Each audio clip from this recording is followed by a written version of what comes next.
millions. Alors, le transport de masse ne peut être fait que par bateau, par train ou par bus. À mon avis, le BRT est une idée pertinente. Seulement, le coût pose problème.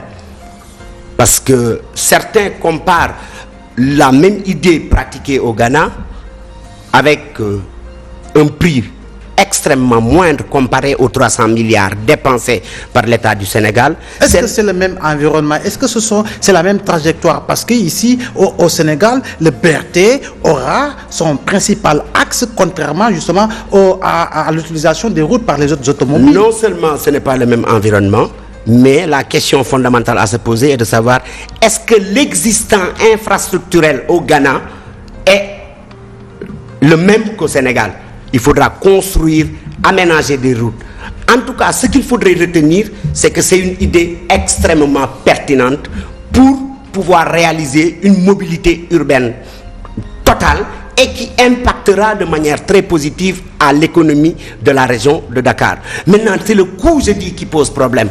300 milliards pour combien de bus, combien d'emplois seront générés par ce projet aussi bien pertinent? C'est, en tout cas, à notre niveau, au niveau de Alerte, la question qu'on se pose, est-ce qu'il n'y a pas eu surfacturation? Si dans ce cas de figure, il y a surfacturation, alors je crois que l'impact sera moindre parce qu'on aura perdu plusieurs milliards pour en engranger quelque peu. Mais en tout cas, comme objectif, la mobilité urbaine et sa réalisation complète, oui, c'est une idée pertinente et nous approuvons. Une idée pertinente et nous approuvons, ce sont les propos de Cheikh Sadibou Diop du mouvement Alerte. Alors, Momar Diong, 600 milliards, 800 milliards, 1000 milliards pour le train express régional. Les montants en tout cas diffèrent selon justement certaines voies autorisées. Il y a également 300 milliards qui seront injectés dans le projet bus rapide transit. Il y a également un coût de presque 30 à 40 milliards pour la réfection du building administratif, sans compter justement le pôle urbain de Diamniadio avec les sphères ministérielles. Est-ce que tout cela concentré dans la région de Dakar pourrait permettre ou pourra permettre une transformation structurelle de notre économie si l'on sait que les autres régions véritablement, en tout cas, affichent le visage du XVIIIe siècle? Et je crois qu'on a tout essayé pour venir à bout de la mobilité des problèmes d'embouteillage que connaît Dakar. Je rappelle que sous le gouvernement Abdou Diouf, il y a eu le fameux PAMU, Programme d'amélioration de la mobilité urbaine, qui avait été un programme qui était conçu pour venir à bout des embouteillages que connaît Dakar. Et comme l'a dit Cheikh Sadibou, qui cause des pertes énormes en matière économique. Je crois qu'il fut une année où les pertes avaient été estimées à 100 milliards de francs CFA l'année, à cause des embouteillages, etc., parce que ça bloque énormément d'activités. Ça cause également des retards par rapport à la présence des travailleurs à leur lieu de travail, et tout cela avait été estimé autour de 100 milliards, ce qui est quand même colossal comme perte. Il y a eu donc le fameux PAMU, Programme d'amélioration de la mobilité urbaine, qui n'a pas peut-être donné les résultats escomptés. Ensuite, quand Abdoulaye Wade est venu au pouvoir, je crois qu'il n'y a pas eu la logique de continuité, on a laissé tomber le PAMU, mais Abdoulaye Wade s'est lancé dans les travaux d'infrastructure. C'est ainsi qu'il y a eu l'élargissement de la VDN, qu'il y a eu les travaux de la corniche, etc., pour essayer un peu de faire que Dakar étouffe moins. Mais tout cela n'a pas permis de régler le problème. Et je trouve que c'est une bonne chose que maintenant on lance un programme de cette nature, le BRT. Je crois que le coût exorbitant peut s'expliquer par le fait que c'est des zones, ça passe dans des zones qui étaient habitées ou qui étaient occupées par des activités commerçantes. Et je crois qu'il faut intégrer dans le coût tout ce qui a été donné à ces occupants comme indemnité pour les amener donc à dégager la zone d'utilité publique. Je crois que ça aussi, ça mérite d'être souligné. Mais c'est une très bonne chose. J'espère que maintenant ça va venir enfin à bout des embouteillages que connaît Dakar, Dakar qui étouffe, et tout le monde s'en aperçoit tous les jours. Il n'y a même plus maintenant d'heures de pointe à Dakar, parce que toutes les heures sont des heures de pointe. Je crois que ceux qui ont grandi à Dakar s'étaient aperçus à un moment donné que c'est uniquement à l'heure du départ au travail, c'est-à-dire vers 7h-8h, à l'heure de la descente avant qu'il y ait eu la journée continue, donc entre 12h et 13h, ensuite le départ pour l'après-midi et 17h après 18h pour la descente qu'il y avait des embouteillages. Mais maintenant, à tout moment, il y a des embouteillages à Dakar. Et je crois que c'est des pertes énormes. Et espérons maintenant que ce projet vienne régler ce problème. Maintenant, ça, c'est une chose. L'autre aspect, je crois que c'est sous-jacent à la question que tu as bien voulu poser. Je crois qu'on devait s'inscrire dans une logique de décongestionner Dakar. Je crois que c'est ce qui a conduit le gouvernement, après avoir lancé d'ailleurs les travaux de réhabilitation du building administratif, à concevoir les sphères ministérielles à Diamniadio. Moi, je pense que tout programme qui vise à drainer 300 000 personnes au centre-ville est aux antipodes de la logique de décongestionnement dont a besoin Dakar. Parce que c'est de ça qu'il est question. Je crois qu'il faut que Dakar s'ouvre vers Diamniadio, qui est une excellente initiative, avec la création là-bas d'une ville nouvelle. Je crois que c'est dans cette direction qu'il fallait aller, mais réaliser une infrastructure qui permettra de drainer 300 000 personnes vers le centre-ville, je crois que c'est un peu en contradiction, à mon sens, avec la volonté de décongestionner Dakar, affichée par le gouvernement et qui s'est déjà matérialisée par le fait que beaucoup de ministères ont été déménagés au niveau de Diamniadio et que Diamniadio ambitionne d'être une ville nouvelle. C'est la légère contradiction que je vois par rapport à ce projet, mais pour le coup, je crois que ça peut se comprendre, étant donné qu'il y a les fonds liés aux indemnisations qui sont également à intégrer dans ce. Alors, M. Bey, il y a beaucoup de projets qui demandent énormément de moyens, quoi qu'on puisse dire. Maintenant, est-ce que cela pourrait créer un équilibre économique qui va impacter dans le vécu des Sénégalais si l'on sait que le Sénégal a un taux d'endettement qui tourne aujourd'hui autour de 64,5, alors que nous ne devons pas dépasser la barre des 70% pour être dans les normes justement de l'Union économique monétaire ouest-africaine. Je veux parler de l'UEMOA. Oui, comme vous le dites, hein, les critères de convergence, parmi lesquels le taux d'endettement, aujourd'hui, il faut saluer, malgré les investissements injectés dans l'économie nationale, que le taux d'endettement soit toujours à hauteur de 64,5 points. Ça veut dire que nous sommes toujours dans la fourchette et nous le respectons. Et moi, en tant qu'économiste, d'ailleurs, souvent quand j'entends certains économistes parler d'endettement, moi, ça me pose problème. Pourquoi ? Il ne me pose pas problème de s'endetter pour investir. Il me pose problème de s'endetter pour consommer. Puisque lorsque vous investissez, c'est pour gagner des cash flows à terme. Et de pouvoir rembourser cet investissement dans un délai bien déterminé. Puisque en réalité, les agents économiques qui financent ces projets ne sont pas des philanthropes. Ils les financent parce que le Sénégal est crédible et que le Sénégal est capable de rembourser ces dettes. Mais nous sommes le taux d'endettement n'est pas à un niveau quand même alarmant, il faut le dire. C'est à un niveau acceptable. D'autant plus que, comme Momar l'a dit, ce projet rentre dans le cadre effectivement de soulager les populations, ça c'est une chose. Mais vous savez, aujourd'hui, le président Macky Sall ne peut pas décréter du jour au lendemain un échec politique de plus de 60 ans. Depuis que le Sénégal est à l'indépendance, tout a été mis à Dakar. Il ne peut pas se lever un bon jour, aller à Diourbel, créer ses infrastructures à Diourbel. Parce qu'aujourd'hui, 80% ou plus de 80% des entreprises sont à Dakar. Le port est à Dakar, à l'autre côté de Dakar.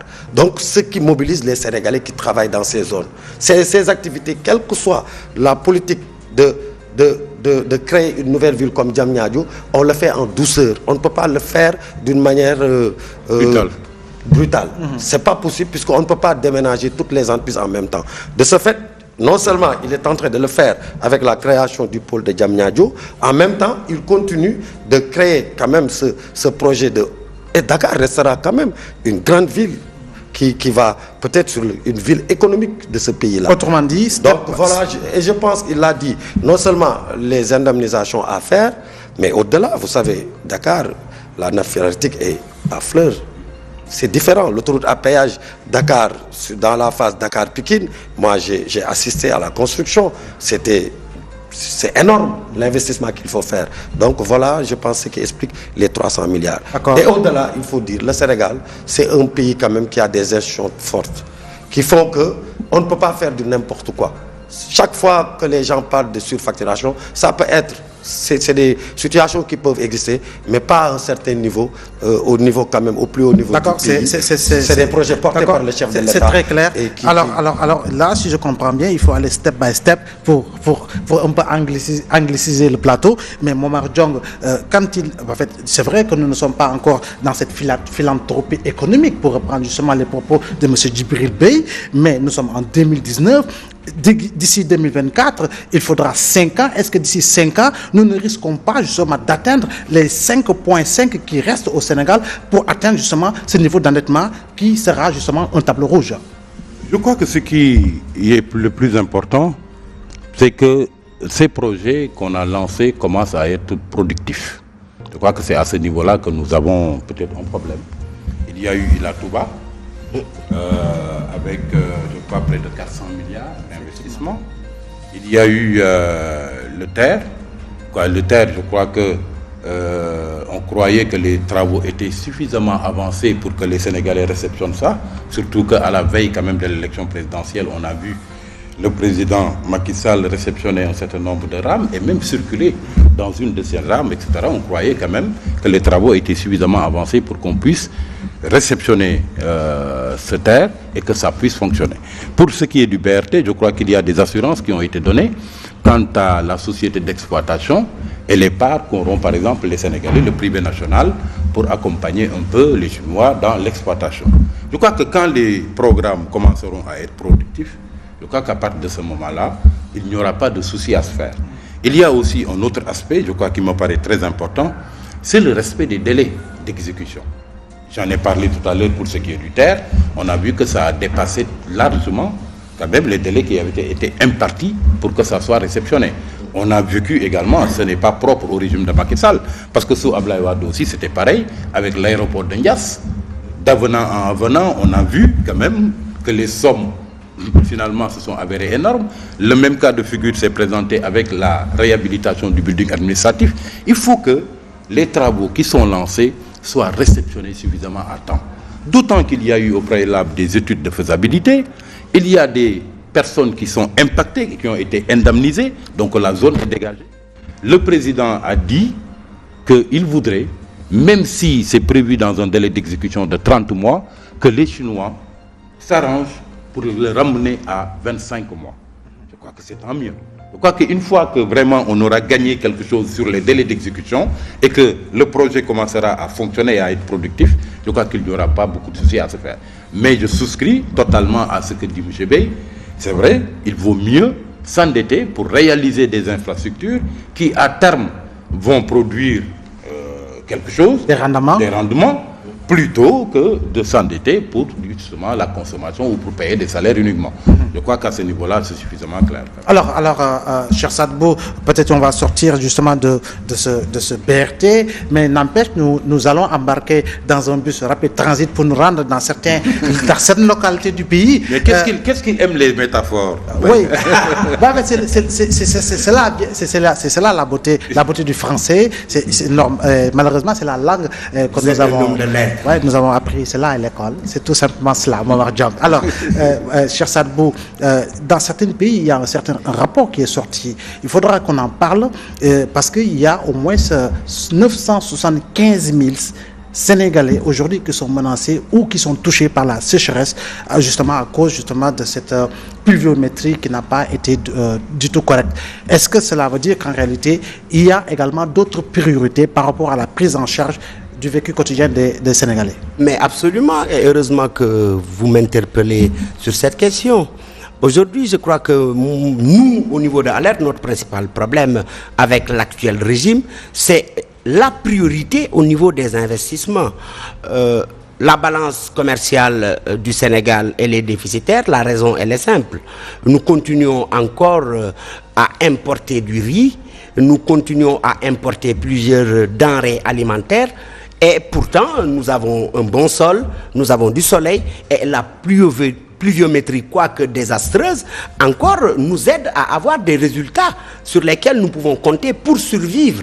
Alors, je ne comprends pas, sur la priorité des priorités, une agriculture tirant vers l'autosuffisance alimentaire, avec comme objectif du mil, du sorgho, du riz, du maïs, ça peut se faire toute l'année.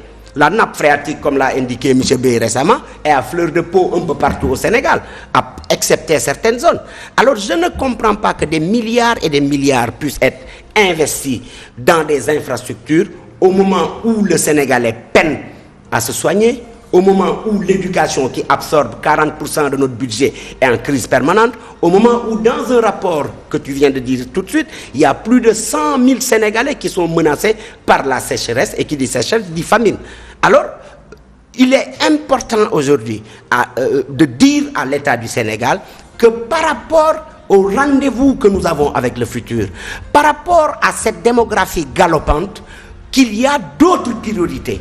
En tout cas, à notre niveau, l'objectif premier a toujours été de pouvoir mettre sur place une agriculture tirant sur l'autosuffisance alimentaire pour un peu redresser le déficit de la balance commerciale. Alors, à ce niveau, M. Bey, ce n'est pas récent, ce n'est pas cette année-ci. Dans le nord du Sénégal, pratiquement chaque année, il y a des milliers de familles qui sont menacées d'insécurité alimentaire. Aujourd'hui, on parle de 975 000 Sénégalais qui sont en tout cas frappés directement par la sécheresse. Alors, quelles mesures idoines faudra-t-il prendre? Oui, moi j'aimerais au moins revenir sur un point. Par rapport au remboursement de la dette, d'abord. Oui, très vite, avec votre permission. Oui, avec votre permission. Vous savez, le problème ne se pose pas dès lors que on vous dit 70% du PIB. On accepte que vous vous endettez jusqu'à un taux de 70% du PIB. Mais je vous rappelle que le PIB aussi augmente depuis 2012 à un taux de 6% et d'une manière soutenue. Et aujourd'hui, en 2019 ou 2020, on parlera d'un taux de 7%. Compte tenu aussi des rentrées de fonds liées que le Sénégal va devenir un pays exportateur de pétrole, pourra permettre quand même de justifier certaines choses. Et je vous rappelle que cet argent-là a été mobilisé lors du lancement de la phase 2 du PSE. Parce que le président était parti au Club de Paris pour 307 milliards, 3720 milliards. Il est revenu avec 6600 milliards. D'engagement. Donc, d'engagement. Mais je vous rappelle, pour le PSE... C'est pour permettre justement aux téléspectateurs qui nous suivent de ne pas penser pourquoi que c'est de l'argent présent dans leur poche. Cette même somme a été pour le PSE 1. Ils étaient à 2000 milliards, ils ont mobilisé plus de 3000 milliards. Ça veut dire que le Sénégal qui avait un problème d'absorption des fonds, c'était ça nos problèmes. Les bailleurs venaient nous donner des fonds qu'on ne pouvait pas absorber. Aujourd'hui, ce problème est vraiment derrière nous. Ça montre quand même une vision, tout est harmonisé dans le cadre du plan Sénégal émergent. Les gens savent où ils vont. Donc, clairement. Maintenant, concernant, si vous pouvez me rappeler la question. L'insécurité alimentaire avec Oui, l'insécurité alimentaire. Vous savez, c'est un problème qui dure depuis l'indépendance. Moi, je pense que, quelque part, il faut le dire sereinement, que nos politiques économiques ont vraiment échoué depuis l'indépendance sur la question de l'agriculture. Même s'il faut saluer depuis 2000 que des initiatives ont été prises avec le pouvoir libéral d'Abdoulaye Wade, les plans REVA, les Guana et autres. Lorsque le président Macky Sall est arrivé, mais il faut voir le nombre d'hectares qui ont été enroulés dans la vallée. C'est presque le triple ou bien multiplié par 10. Et en termes agricoles, toutes les productions, toutes les filières horticoles jusqu'à les filières traditionnelles vivrières ont été multipliées par 3,5 dans ce pays. Et ça, c'est des choses claires. Maintenant, il est clair que malgré cela, il y a des poches, il y a des zones où il n'y a pas l'accès. 3 mois de pluviométrie ne peut pas nourrir un pays. Je pense que le président Macky Sall l'a clairement compris et il l'a intégré dans le plan Sénégal émergent. Et dans sa phase 2, des investissements soutenus aussi seront mis au profit de l'agriculture pour que ces questions soient de mauvais souvenirs. Mais il faut vraiment dire que c'est inacceptable aujourd'hui que le Sénégal se focalise sur une pluviométrie de 3 mois. Je pense qu'on doit dépasser cela. Alors, c'est vrai qu'il y a eu des avancées notables en termes surtout de surface emblavée dans plusieurs localités du pays, mais n'empêche, l'insécurité alimentaire est encore présente au Sénégal. 975 000 Sénégalais, Momar, c'est trop. Je crois que M. Bey a parfaitement raison de souligner que c'est un échec qui date quand même de l'indépendance, avec les régimes successifs, qui n'ont jamais compris qu'il fallait, pour avoir une agriculture viable, avoir une maîtrise de l'eau. Moi, je m'étonne d'ailleurs que jamais, dans les gouvernements successifs qu'on a connus, il n'y ait jamais eu un ministère chargé de l'agriculture et de l'hydraulique. Parce que le problème que nous avons en réalité, c'est un problème de maîtrise de l'eau. On ne peut pas se baser sur une agriculture et être à la merci de 3 mois de pluie. La conséquence, c'est quoi? Ou bien, parce que c'est très aléatoire, ou bien il ne pleut pas assez durant ces 3 mois, et ça peut poser donc un problème de disette dans certaines zones, avec des rendements agricoles qui sont très faibles, ou bien, comme ça a été le cas cette année, que la saison connaisse un glissement. Parce qu'en réalité, le problème est lié au fait qu'il pleuvait un peu plus tôt. Et donc, ça a des incidences sur la période de soudure. Il pleuvait un peu plus tôt, et vers le mois d'août, etc., il y a une accélération des pluies, et le mois suivant, donc septembre, écoutez, on commence à avoir les premières récoltes, et certaines zones rurales qui sont dépendantes de la production agricole ne vivaient pas une période de disette. C'est long. Mais cette fois-ci, il y a eu quand même un glissement assez conséquent de la période de pluviométrie. Tous les Sénégalais d'ailleurs étaient un peu inquiets de la pluviométrie quand on est resté quand même très longtemps sans qu'il y ait de pluie, parce que le retard, ça a marqué un très grand retard. Je crois que c'est le problème que nous avons, maîtrise de l'eau. Et c'est dommage qu'un programme ambitieux qui avait été lancé par Abdou Diouf en son temps n'ait pas été quand même mené jusqu'à son terme. C'est le fameux programme des vallées fossiles. Le programme de revitalisation des vallées fossiles. Je crois que ça nous aurait permis, si on avait bien négocié le programme avec la Mauritanie, parce que vraiment, à ce moment-là, il s'était posé un problème entre le Sénégal et la Mauritanie. Et je crois que Abdou Diouf avait, en raison peut-être des règles de bon voisinage, reculé sur cette question, alors qu'il fallait quand même être intransigeant parce que c'était vital pour le développement de l'agriculture au Sénégal. Et c'est dommage que ce programme ait été laissé après en désuétude et qu'aucun régime ne l'ait pris. Mais encore une fois, M. Bey a raison, ce qu'il nous faut, c'est la maîtrise de l'eau. Tant qu'on ne maîtrisera pas l'eau, on sera à la merci d'une pluviométrie qui peut durer 3 mois, mais qui peut durer moins, qui peut également connaître un déplacement dans la saison, ce qui exposera bien évidemment les populations qui sont dépendantes de la production agricole à des périodes de disette comme celle qui guette ces 975 000 Sénégalais. Et je dois rappeler que la maîtrise de l'eau est une nécessité en ce 21e siècle où le débat véritablement concerne les changements climatiques.